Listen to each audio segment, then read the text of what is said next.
Presenting the classics of Sam P. Chaladurai. Sam P. Chaladurai அவர்களின் போதனை களஞ்சியத்திலிருந்து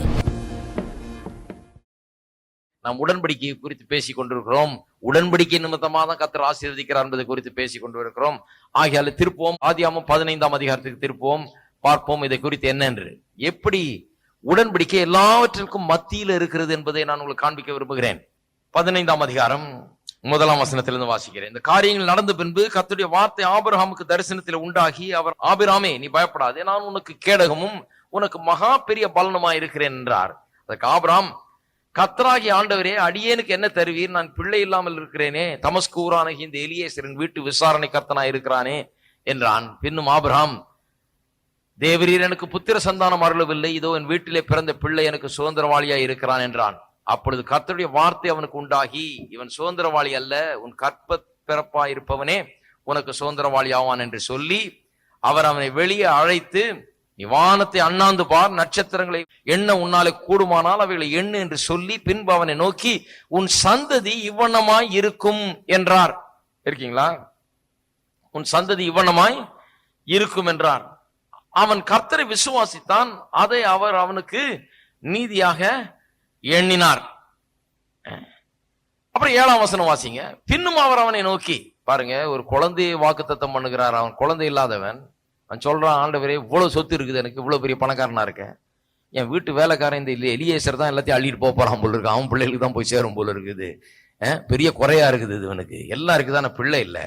ஆண்டவர்கிட்ட சொல்றான், அதை பற்றி ஒரு பெரிய வருத்தம் அவனுக்கு. ஆண்டவர் சொல்றாரு, இல்ல உனக்கு நான் புத்திர சந்தானத்தை தரப்போகிறேன், உன்னுடைய கற்பப்பரப்பா இருப்பவனே தான் உன்னுடைய பொருள்களை சுதந்திரிக்க போறான், ஆகவே உனக்கு நான் பிள்ளைய தருவேன்னு சொல்லி வாக்கு தத்தம் பண்ணுகிறார். அங்கே கர்த்தரை அவன் விசுவாசித்தான். எல்லாம் சொல்லுங்க, கர்த்தரை விசுவாசித்தான். உடனே கர்த்தரை அவன் விசுவாசிக்கிறான். அடுத்த வசனம் பாருங்க. பின்னும் அவர் அவனை நோக்கி, இந்த தேசத்தை உனக்கு சுதந்திரமாய் கொடுக்கும் பொருட்டு உன்னை ஊர் என்கிற கல்தேயருடைய பட்டணத்திலிருந்து அழைத்து வந்த கர்த்தர் நானே. இங்க ஒரு பிள்ளைய மட்டுமல்ல, தேசத்தையும் சுதந்திரமா தர்றன்றாரு. வெறும் பிள்ளையை குறித்த வாக்கு தத்தம் அல்ல. இங்க 15ஆம் அதிகாரத்தில் இருக்கிறது. ஏதோ பிள்ளை இல்லாத குறித்து அவன் ஆண்டவரத்தில் முறையிட்டு வெறும் பிள்ளையை மட்டும் கர்த்தர் வாக்கு தத்தம் பண்ணவில்லை. கர்த்தர் என்னத்தை வாக்கு பண்ணுகிறார்? செழிப்பையும் அவனுக்கு வாக்கு பண்ணுகிறார். அவர் சொல்றார், ஆபிரகாமே இந்த தேசத்தையே உனக்கு கொடுக்க போறேன், நீ பெரிய லேண்ட்லார்டா இருக்க போற, இந்த தேசமே உனக்கு சும்மா 2 கிரவுண்ட் இல்ல, 3 கிரவுண்ட் இல்ல, 1.5 கிரவுண்ட் இல்ல, 1800 ஸ்கொயர் ஃபீட் இல்ல, இந்த தேசத்தை உனக்கு நானே தரப்போகிறேன், இந்த தேசமே உன்னுடையது, இந்த தேசத்தையே நான் உனக்கு தரப்போறேன், அப்பேற்பட்ட ஒரு செல்வந்தனாக ஒரு செழிப்பை உனக்கு நான் கட்டளையிட போறேன், உனக்கும் உன்னுடைய சந்ததிக்கு நான் அதை கட்டளையிட போகிறேன், இந்த தேசத்தை உனக்கு சுதந்திரமாய் கொடுக்கும் பொருட்டு தான் உன்னை கொண்டு வந்தேன், உன்னை ஓட்டாண்டி ஆகிறதுக்காக கொண்டு வரல, உங்க ஊரை விட்டு வந்து எனக்காக நீ எல்லாத்தையும் இழந்து ஒண்ணு இல்லாம வாழ்ந்து அப்புறம் நீ பரலோகம் வர்றதுக்காக நான் கொண்டு வரல, உன்னை பற்றி ஒரு பெரிய நோக்கத்தை வைத்திருக்கிறேன். இன்னைக்கு பாருங்க, கிறிஸ்தவ வாழ்க்கையில எல்லாம் தவறா புரிந்து கொண்டு வச்சிருக்கிறோம்.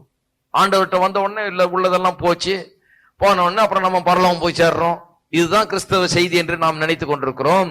நான் சொல்லுகிறேன், கிடையாது. கர்த்தர் நம்முடைய பின்னணிகளிலிருந்து, நம்முடைய குடும்பங்களிலிருந்து, நம்முடைய மற்ற காரியங்களிலிருந்து பிரித்தெடுத்து நம்மை கொண்டு வந்து இயேசுவை விசுவாசிக்கும்படியா நம்ம வழி நடத்தி நம்ம ரட்சித்து அப்படி நடத்துகிறார் என்று சொன்னால், ஏன் அப்படி நடத்துகிறார்? நம்மை உயர்த்தி நம்மை ஆசீர்வதித்து நம் மூலமா அநேகருக்கு ஆசீர்வாதத்தை உண்டு பண்ணும்படியாகத்தான் அப்படி செய்கிறார். அப்படிதான் ஆபிரகாமை செய்தார். எங்கிருந்தோ இருந்தவன் அவனை கொண்டு வர்றாரு, அவனை தெரிந்து கொள்றாரு. அவன் செழிப்பை நான் பெற்றுக்கொள்வேன் என்று நிச்சயமா விசுவாசிக்க முடியுமா? நிச்சயமா கர்த்தர் செழிப்பாக்குவாரா? என்ன நிச்சயமா என்ன ஆசீர்வதிப்பாரா? இவ்வளவு பெரிய வாக்குத்தத்தத்தை பண்ணலாமா? அவனுக்கே ஒரு மாதிரி ஆயிடுச்சு பாருங்க. கேட்கிறான், நான் கேட்கறதுக்கு நினைக்கிறதுக்கு நான் ஒன்னும் பெரிய தேசத்தை கேட்கல, ஒரு வீடு இருந்தா போதுன்னு இருந்தேன், பெரிய தேசத்தை தர்றேன்ற, இப்படி சுதந்திரித்துக் கொள்வேன் என்று எதனால் அறிவேன் என்று கேட்கிறான். அதற்கு பதிலாக தான் ஆண்டவர் 9ஆம் வசனத்திலிருந்து இப்படி சொல்றாரு. இதுதான் இந்த உடன்படிக்கையின் பின்னணி. பாருங்க, இது ஆராய அற்புதமா இருக்குது. அதனாலதான் நான் திரும்ப இதுக்கு வந்துட்டு இருக்கேன். அநேக காரியங்கள் இங்க காண வேண்டியதா இருக்குது. 9ஆம் வசனத்திலிருந்து பாருங்க, இதுக்கு பதில் சொல்றதுக்கு தான். இதை நான் எப்படி அறிவேன்? இதை நான் சுதந்திரித்துக் கொள்வேன், செழிப்பை நான் சொந்தமாக்கி கொள்வேன் என்று நீ சொல்றீரே, இவ்வளவு பெரிய தேசத்தை தருவின்னு சொல்றீரே, இது நிச்சயமா நடக்கும், நான் எப்படி நம்புறதுன்னு கேட்டவனுக்கு பதில் சொல்லுகிறார். கவனிப்போம். அதற்கு அவர் 3 வயது கிடாரியையும் 3 வயது வெள்ளாட்டையும் 3 வயது ஆட்டுக்கடாவையும் ஒரு காட்டுப்புறாவையும் ஒரு புறா குஞ்சையும் என்னிடத்தில் கொண்டு வா என்றார். வெள்ளாடு, ஆட்டுக்கடா, காட்டுப்புறா, புறா குஞ்சு எல்லாத்தையும் கொண்டு வான்றார். அவன் அவைகள் எல்லாவற்றையும் அவரிடத்தில் கொண்டு வந்து அவைகளை நடுவாக துண்டித்து துண்டங்களை ஒன்றுக்கொன்றாக எதிராக வைத்தான். பட்சிகளை அவன் துண்டிக்கவில்லை. அதாவது ஆட்டுக்கடாவையும் வெள்ளாட்டையும் வெட்டி அங்கே ரத்தத்தை சிந்தி அங்க அப்படியே ரத்தமா கிடக்குது.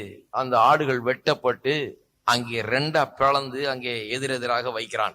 பறவைகள் அந்த உடல் மேல் வந்து இறங்கின, அவைகளை ஆபிரகாம் துரத்தினான். சூரியன் அஸ்தமிக்கும் போது ஆபிரகாமுக்கு அயர்ந்த நித்திரை வந்தது, திகிலும் காரிருளும் அவனை மூடிக்கொண்டது. இதெல்லாம் ஏன் நடக்குதுன்னா, அவன் கேட்கிறான், எனக்கு எப்படி தெரியும் இதை நான் சுதந்திரித்துக் கொள்வேன்னு? எப்படி, என்ன நிச்சயம் இருக்குது? வாட் ஷூரிட்டி, எங்க கேரண்டி? இவ்வளவு பெரிய செழிப்பை எனக்கு தர்றேன்றீர், எப்படி நான் நம்புறது இதை அப்படின்னு கேட்டதுக்கு இவ்வளவு வேலை பண்றாரு. காரிருளும் அவனை மூடிக்கொண்டதான். அப்படியே நித்திரை வருது, ஒரு மாதிரி தரிசனம் மாதிரி இவனுக்கு கிடைக்குது பாருங்க. அப்பொழுது அவர் ஆபிரகாமை நோக்கி, உன் சந்ததி யார்?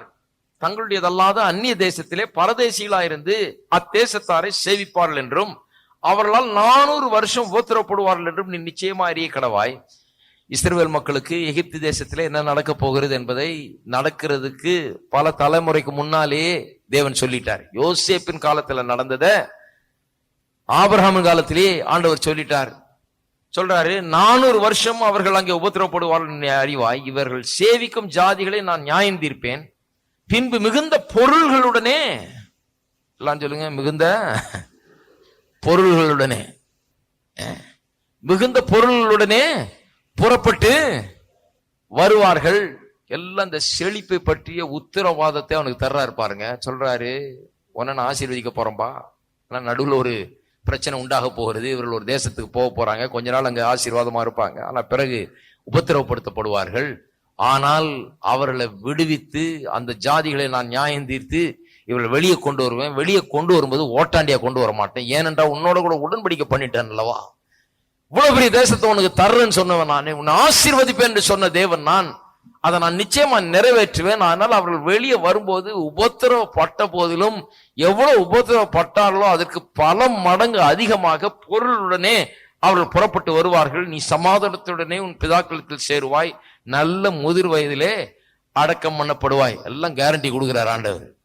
நீ நல்லா இருக்க போற, உன் சந்ததியும் நல்லா இருக்க போறது, எல்லாம் பண்ண போறேன் நான் சொல்லுகிறார். 4ஆம் தலைமுறையிலே அவர்கள் இவ்விடத்திற்கு திரும்ப வருவார்கள், ஏனென்றால் எமோரியருடைய அக்கிரமம் இன்னும் நிறைவாகவில்லை என்றார். வருங்காலத்தில் நடக்க போகிறது என்ன என்று சொல்லுகிறார். பிறகு 17ஆம் வசனம், சூரியன் அஸ்தமித்து காரிருள் உண்டான போது இதோ புகைகிற சூளையும் அதன் துண்டங்களின் நடுவே கடந்து போகிற அக்கினி ஜுவாலையும் தோன்றின. அந்நாளிலே கர்த்தர் ஆபிரகாமோட உடன்படிக்கை பண்ணி எகிப்தின் நதி துவக்கி ஐப்பிராத்து நதி என்னும் பெரிய நதி மட்டும் உள்ளதும் கேனியரும் கெனிசியரும் கத்மோனியரும் ஏத்தியரும் பெரிசியரும் ரெப்பாயிமியரும் எமோரியரும் கானாரியரும் கிர்காசியரும் எபூசியரும் என்பவர்கள் இருக்கிறதுமான இந்த தேசத்தை உன் சந்ததிக்கு கொடுத்தேன் என்றார். டிராமாட்டிக்கா பண்றாரு கர்த்தர். இந்த ஆடுகளை வெட்டி 2 துண்டா அப்படி வச்சிருக்கான் பாருங்க. ரத்தம் சிந்தப்பட்டிருக்கிறது, கொல்லப்பட்டிருக்கிறது. தேவன் ஒரு உடன்படிக்கை பண்ணுகிறார். உடன்படிக்கை என்ன என்ற ஆபிரகாமுக்கு ஏற்கனவே விளங்குற ஒரு காரியமா இருக்கும். என்றால் உடன்படிக்கை என்பது ஆதி காலத்திலிருந்தே இருக்கிறது, ஆபிரகாமின் காலத்துக்கு முன்னால் இருந்தே இருக்கிறது. இன்னும் கேட்டால் வேதத்தின் முதல் பக்கங்கள்லயே அதை வாசிக்கிறோம். நாம 4ஆம் அதிகாரத்திலே நாம் வாசிக்கிறோம், காயினும் ஆபேலும் அவர்கள் காணிக்கைகளை கொண்டு வர தேவனுக்கு காணிக்கைகளை கொண்டு வருகிறார்கள். அப்பொழுது ஆபேல் வந்து ஒரு ஆட்டை கொண்டு வருகிறான், ஆனால் காயினோ அவன் நிலத்தின் கனிகளை முதற்கனிகளை கொண்டு வருகிறான். கொண்டு வரும்போது அங்கே ஆபேல் அங்கே ஏற்றுக்கொள்ளப்படுகிறான், காயின் அங்கே ஏற்றுக்கொள்ளப்படவில்லை. அவர்களுக்குள்ள பிரச்சனை வருகிறது. அங்கே காயின் ஆபேலை கொல்லுகிறான் என்றெல்லாம் வாசிக்கிறோம். ஏன் அங்க நடந்தது? அப்படி ஏன் நடந்தது என்று சொன்னால், அங்கேயே ஒரு காரியம் போதிக்கப்பட்டு விட்டது. அது என்ன? தேவனிடத்தில் வருவதென்றால் ரத்தம் சிந்துதல் உண்டாக வேண்டும். பாவ மன்னிப்பு ரத்தம் சிந்துதல் இல்லாமல் உண்டாக்கப்பட முடியாது. ரத்தம் சிந்துதலினாலே தான் மீட்பு உண்டாக முடியும் என்கிறதெல்லாம் அங்கே தெரிவிக்கப்பட்டு விட்டது. ஆகவேதான் அப்படியெல்லாம் நடந்தது பாருங்க. ஆகவே ரத்தம் சிந்துகிறது, இப்படி உடன்படிக்கை, இதெல்லாம் பழைய காலத்து காரியம், ஆபிரகாமின் காலத்துக்கு முன்னாடியே இருந்தது. ஆகையால் ஆபிரகாமுக்கு அது நல்லா புரியுது பாருங்க.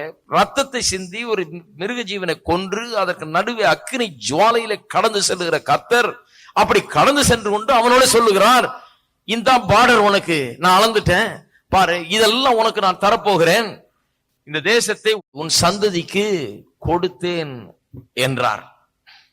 நல்லா கவனிக்க வேண்டும். ஆபிரகாம் ஒரு கேள்வி கேட்கிறான், எப்படி தெரியும் நான் இந்த தேசத்தை நான் சுதந்திரிப்பேன் என்று? இவ்வளவு பெரிய ஆசீர்வாதத்தை, செழிப்பை நான் உண்மையாகவே பெற்றுக்கொள்வேன் எப்படி எனக்கு தெரியும்? என் சந்ததிக்கு இதை கிடைக்கும்னு எப்படி நான் அறிந்து கொள்ள முடியும் என்று கேட்டதற்கு, உடன்படிக்கையின் மூலமாக, ரத்தம் சிந்துதல் மூலமாக அங்கே அவர் செய்து காண்பிக்கிறார். கர்த்தர் செய்ய முடியுமா என்பது பிரச்சனை இல்ல, கொடுக்க முடியுமாங்கிறது பிரச்சனை இல்ல, செய்வாரா, எனக்கு அதை செய்வாரா என்கிறது ஆபிரகாமுக்கு ஒரு பெரிய கேள்வியா இருந்தது. எனக்கு அதை செய்வீரா, எனக்கு கொடுப்பீரா, இதனால் நான் எதனால் அறிவேன்?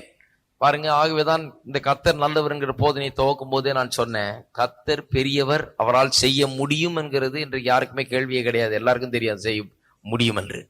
ஆனால் எனக்கு அதை செய்வாரா என்பதுதான் இன்றைக்கு, அதை குறித்தான் பெரிய வெளிப்பாடு உண்டாக வேணும். அதுக்குதான் எபேசியர் 1ஆம் அதிகாரத்திலே அங்கே என்ன சொல்லி இருக்கிறது? நம்முடைய மனக்கண்கள் திறக்கப்பட வேண்டுமாம். எதற்கு திறக்கப்பட வேண்டும்? வாசிப்போம். எபேசியர் 1:19.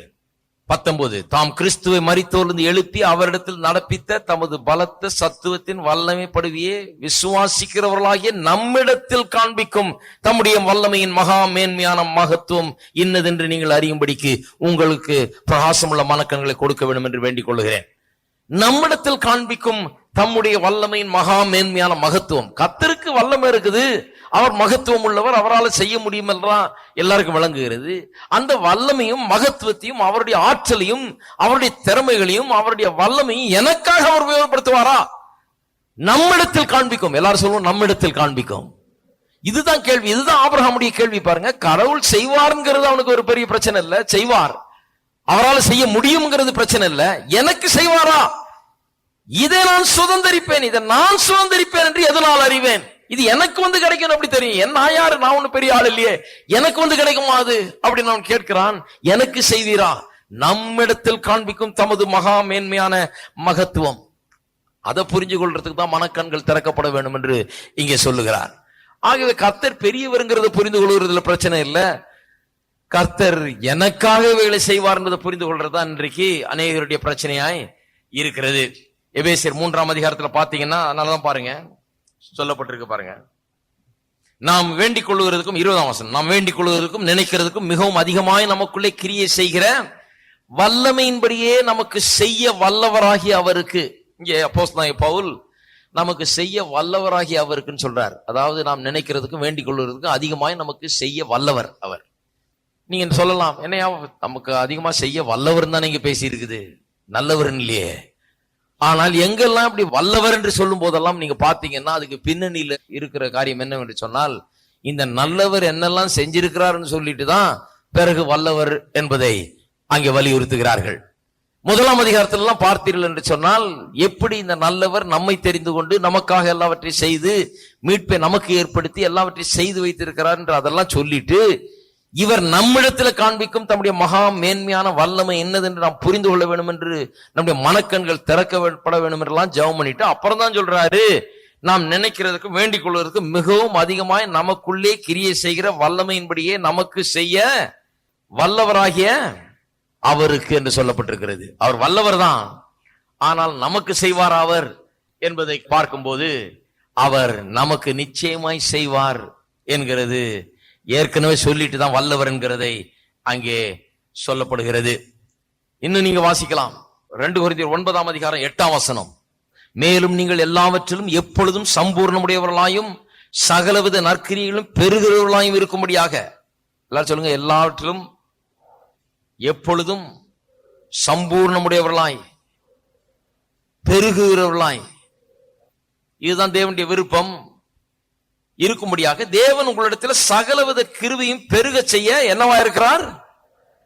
வல்லவராய் இருக்கிறார். மறுபடியும் பாருங்க, வல்லவராய் இருக்கிறார் சொல்லப்பட்டிருக்கிறது. எனக்கு அதை செய்வாரா? அவர் வல்லவர், அவரால் செய்ய முடியும். எனக்கு அதை செய்வாரா? எப்பவுமே பாத்தீங்கன்னா அதுக்கு முன்னால எனக்கு அதை செய்திருக்கிறார்னு சொல்லிட்டு தான் பிறகு வல்லவர் என்பதை சொல்லி இருக்கிறது.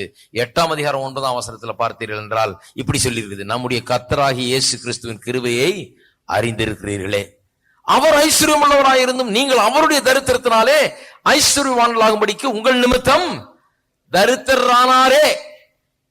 உங்கள் நிமித்தம் அவர் தரித்திரரானார், நீங்கள் ஐஸ்வர்யவான்களாகும்படி அவர் நமக்காக தரித்திரரானார்னு சொல்லிட்டு தான் பிறகு அடுத்த அதிகாரத்துல சொல்லுகிறார், சகல கிருபையும் உங்களுக்கு பெருக செய்ய நீங்கள் எல்லாவற்றிலும் எப்பொழுதும் சம்பூர்ணம் உள்ளவர்களாக இருக்கும்படியாக அவருடைய கிருபையை உங்கள் மத்தியில பெருக பண்ணும்படியாக அவர் வல்லவராய் இருக்கிறார் என்று.